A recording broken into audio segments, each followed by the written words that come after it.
Soder show with Big J starts at 4:00. Somebody was tweeting that yesterday, and the lady was like, Kumia never does a show anymore, or Kumia only a lot of times she's saying complaining about like all these shows that really weren't delivering. And then she said, Soder and Big J was the only thing she could count on. And now she's like, now what the fuck am I going to do? And then somebody told her to come over here. So, I mean, there's a possibility I might just do it every day at 4:00, like I can't, I can't guarantee it, but like, and yesterday I felt bad because, the show wasn't on YouTube.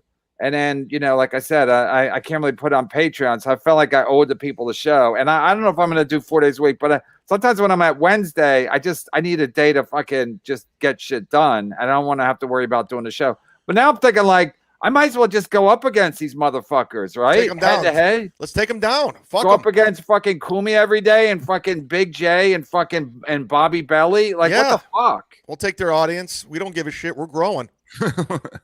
And Bobby Belly, listen, he's a weird. This guy wants to come on. Rob, it's Rob. Leonard Bainey, $5 says, "You guys are the best threesome on the internet." KB, Kevin Brennan, go on Jim and Sam. You have to. I can set it up for you again. That went well last time. Yeah. You'll get a viral video. You should go on Bobby Kelly's new radio show. Yeah. Go up against myself. You see, but the good thing is that would be just something dumb enough I would do. No, listen, Bobby Kelly, I'm a fan, but he's not good. He's not good at podcasting. I never heard. No, it's like it was, I don't know. I mean, he and then the saddest part is Bobby's you think Chad's a fucking kiss ass, a fucking cock. Me? Yeah. No, people do. Keep going. No, but I'm saying Bobby goes in his tweet, he goes, I'm not replacing Dan Soder. Nobody can do that. It's like, Dan Soder's a fucking hack, and please clip this and please put it all over the internet. I like Soder. Dan Soder's a fucking hack who does impressions of wrestlers. It's like doing his act. According to Chip Chipperson. So at my roast, the point is, they act like Bobby's always kissing up. You should see him kiss up to Norton when he's on the show. He's like, oh well, this, and it's like, Bobby, have a little self-esteem. Yeah, you're fat, but have a little self-esteem. Dan Soder's not that great. Part of Bobby's problem is just like, I think he's afraid. I think Bobby's afraid. What's he afraid of? I think he's afraid of like he's got that Lenny-itis where he doesn't want to get too high on in the show business pyramid, because then people are gonna find out he's a fraud and kick him off the fucking off the pyramid. Because I mean, now he's taking fucking sloppy seconds to Dan Soder and on Sirius satellite radio. They don't even pay very much. Ask fucking whatchamacallit. Ask fucking Florentine what they pay over there. They pay shit. They'll pay them a little bit because it's 4 days a week. But if Dan Soder's that great, then no one's going to stick around to watch Bobby Kelly talk about what he's going to eat for dinner. Well, I mean, the show has a fan base, the Bonfire, that does. Not a huge fan base, but they have a fan base. Everybody's a fan base. I have a fan base too. Where's my show? It's here. You're doing it. Oh. But the point is, it's like, it's not that fucking, like podcasts are doing way better than Sirius satellite radio. That's a fact. Somebody wrote Soda's been nice to you. It doesn't matter. It doesn't matter if he's been nice to Kevin. It doesn't. Soder's been on the show. Who's been nice to me? Soder. Oh yeah, Soder was on my roast. And he came on the show when we were in the lockdown. Soder came on. He did? Yeah, I booked him. I see. I'm a fan then. Clip it. No, I'm just saying. I'm saying, like, the fact that people act like he's fucking, like he's like Robin Williams, like it's Dan Soder. They don't. If he paid a lot, there's no way you quit a job that pays a lot. So, he just got sick of doing it 4 days a week, and he's busy, and he maybe wants to start a family. And he's like, okay, and they probably reach a point where like, it's a show that's probably does okay, but it's probably not grow. You don't walk away from a good fucking job. If you don't walk away from a great job, you might walk away from a good job. But Bobby's been around for like 50 years, and for him to act like this is like kissing up to Dan Soder as he's taking his taking his place. And it's like, Bobby, just shut the fuck up. Just go I say you go like, yeah, I should have had this job fucking 10 years ago. Like Bobby cucks. I see Bobby shits. It's him and Keith Robinson. They're the kings of shitting on people that are below them, and they'll kiss up to anybody that's doing better than them, even if it's like their friend. To watch Bobby kiss up to fucking Norton, it was pathetic. It's like Bobby's a better comic than Norton. So but Bobby's got to like totally kiss up, but then he'll shit on me every chance. He'll shit on anybody that's doing worse than him, which at this point isn't a lot of people. Everybody went on his podcast. They all do better than him. Tim Dillon, me, fucking Cumtown, that Cumtown Greek guy. Like everybody would go through his thing. He'd have him on his show, and then they'd all do better than him. So I don't get it. He only sells tickets in Tampa. He's been doing it for 40 years. Somebody cut me off. He's been on the road for 40 years. I think he's sick of like only selling tickets in Tampa. He's like, let me try to get on the radio 4 days a week, going to the city 4 days a week to do radio, to maybe sell some tickets in other markets other than Tampa. But I don't think he's good on podcasting, because if he was, his podcast would be more popular. And you could see Bobby Kelly. His Bobcast. I'm going to call it Bobcast. His Bobcast it never got popular. I don't know why, but it never got popular. And you could see a lot of guys got popular. A lot of podcasts got very popular. I named some of them, but there's a lot more. Fucking Chris DiStefano, he is a popular podcast, I guess. And like there's just a lot of guys. Andrew Schultz, there's a lot of guys who have popular podcasts, but Bobby's was never popular. I don't know why. And his fucking network, that Riotcast, don't get me started with Riotcast. Well, it doesn't exist. It's even him kissing up to Lenny when I was the star of the show. It's like, who's that dumb? But Lenny was the guy running I don't know, but they were friends. They went to the same therapist or some stupid shit. But I think Bobby's not that smart. He's not an idiot. Like he's not going to get hit by a car crossing the street. But he's just, I was always kind of, but I am baffled by why his podcast never took off, because he told me he was doing it before anybody. You guys can all hang up. I don't give a fuck.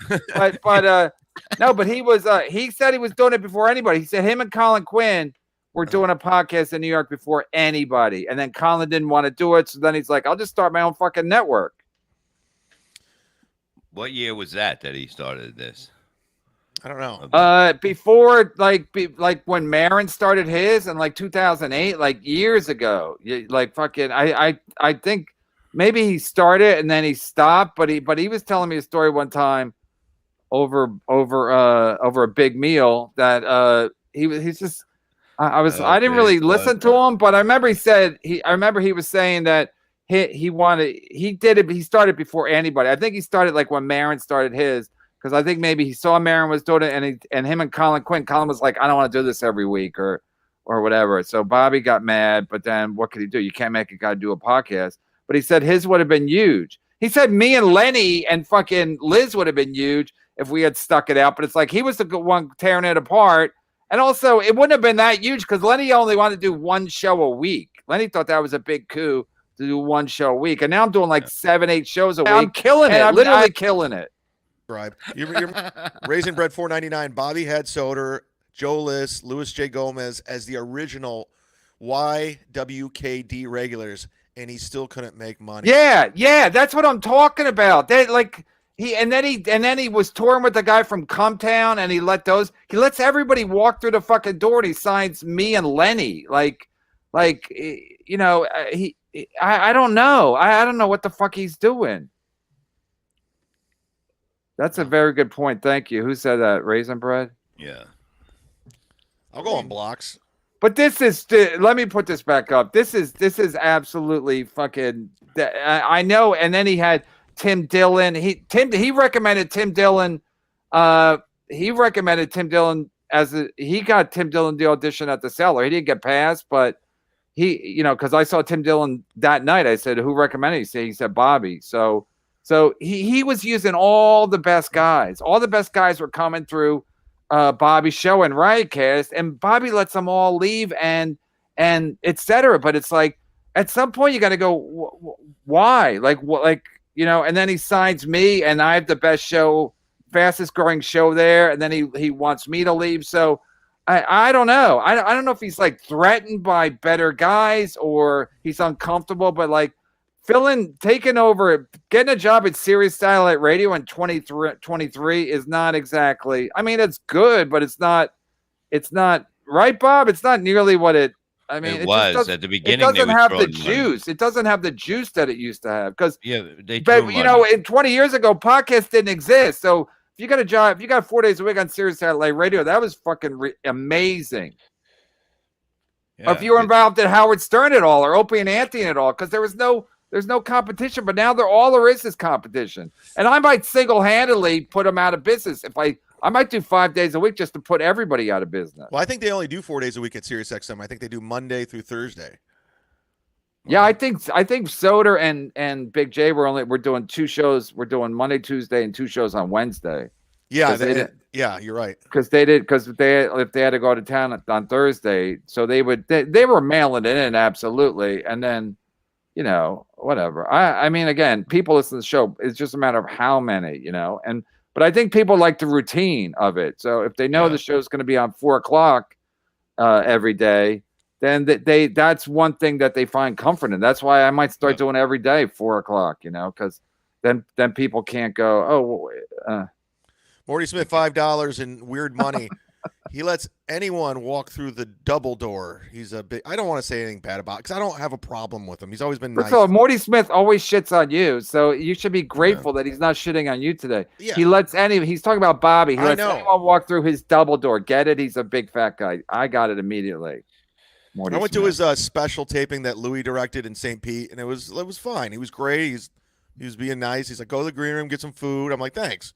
So I got nothing. Nothing but bad. Nothing but nothing. I always found it odd. And this guy says it, man. This guy says it. So like, listen, you can say, you know, you could say whatever. You can have disagreements with any of these guys here, but those are 3 solid guys for podcasts, you know, and then like I said, and then when he gets a decent show like ours or whatever, he's like, he treats it like a fucking stepchild. Jason Mazzelli's $1.99. 4 o'clock. Kevin regularly equals bankruptcy for SiriusXM. Right, I'm going to do it. I just need a goal. Like Steel Toe, you got to set goals. I'm going to bankrupt Sirius Satellite Radio. I'm going to do weather and sports too. I'm going to have like breaks at the top of the hour and do weather and sports. Yeah, we'll bring in Jake Hudson to do weather. Yeah. All right, everybody. Thanks. We'll be on tomorrow.